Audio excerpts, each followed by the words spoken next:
Welcome to homework. In this problem, we have a curved bar that forms a semicircle.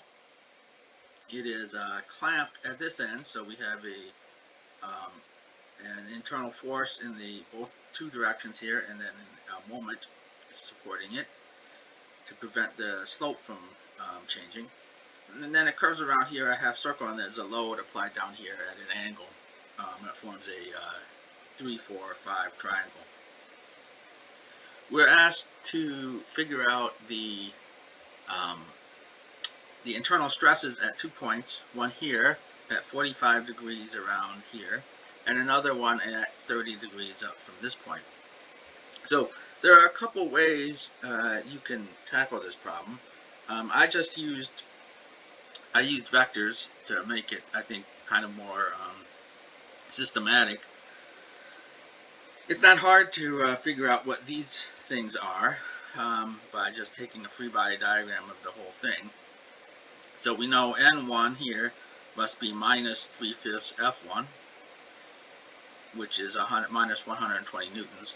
V1 has to be, I guess this is N1, V1 here has to be minus 4/5 F1, which is minus 160 newtons. And then the moment is the horizontal component of this force, which is 3/5 F1, times the distance from this point to this point, and that is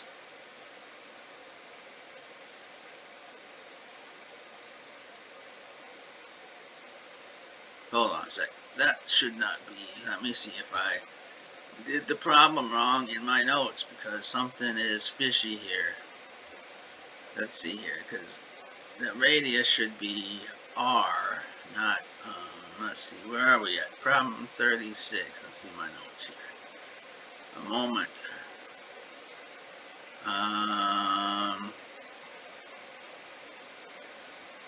Moment equation.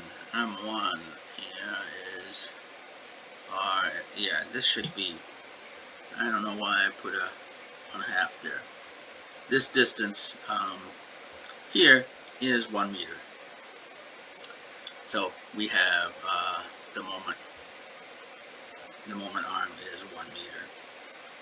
And so we get minus 120 Newton meters, which I guess I should have realized that this was wrong, because this must be the same as this. So then we can basically we can say there's a force vector here that has components minus N1 minus V1. Now, where we take a cut here,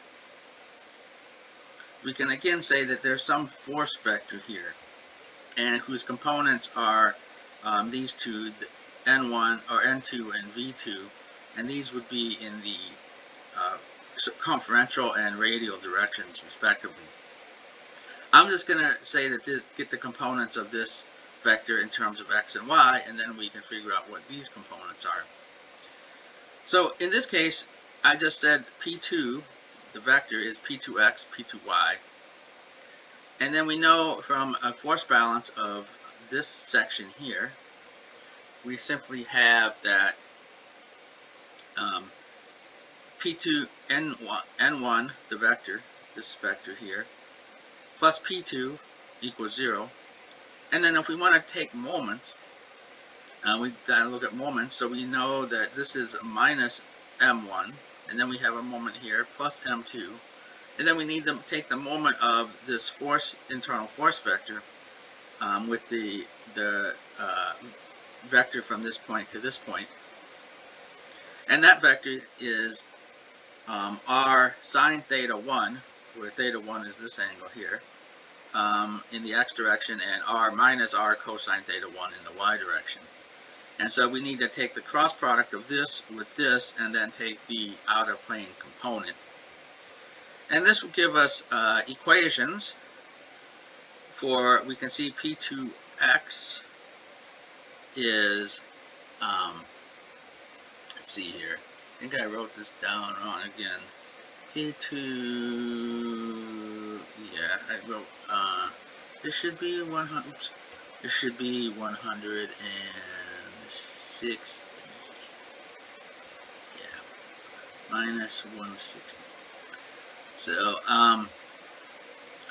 we have P2X is minus 120, same as N2, N1, and P2Y is minus 160, the same as B1.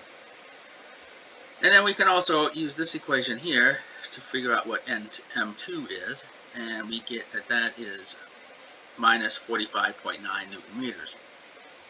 So now if we want to figure out what the radial and circumferential components of this vector here is, this internal force vector, we can just dot that vector with the radial unit vector and with the circumferential unit vector. So a radial unit vector is just would just be sine theta 1 and cosine theta 1. And we do this dot product here. I think we shouldn't have a 2 here and a 2 here. We get that we have the shear component is minus 198 newtons, and the normal component is 128.3 newtons.